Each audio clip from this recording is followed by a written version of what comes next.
Have you ever been scrolling on social media and you see these guys with colossal shoulders? His shoulders literally look like bowling balls. And you're like, how do I get that? Well, you're in luck. So today I'm going to run you through a few tips to make your shoulders look better than ever. And I'm going to share the biggest mistake that I see at the end of this video, so make sure you stick around. So first thing is that you need to understand the anatomy of the shoulders. There's a front, middle, and rear. And we have to work all three parts. First up is the rear delt. This is what gives you a nice 3D bulge. This is your regular rear delt fly with dumbbells. You can do it on a bench or even with cables. These exercises are sometimes challenging for beginners, but you have to keep pushing through it. Next is the medial delt, which is the middle. This is the part of the shoulder that really gives you that width.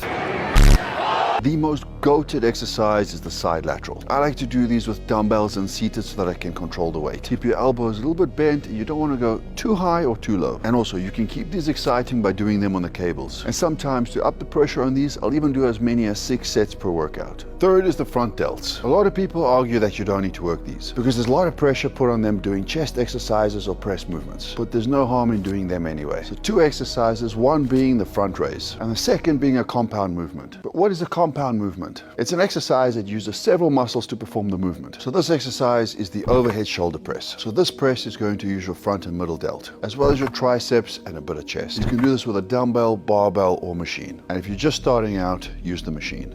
And for the biggest mistake I see beginners make is that some beginners neglect their rear delts. Until a year or 2 down the line, they figure out that they need to do them. And then it's a game of catch up. And they're really missing out on those 3D shoulders. If you feel the shoulders are lacking and they need more work, you can do them 2 times a week. Just make sure that you're allowing for good recovery. Thank you so much for watching. I'll see you guys next time.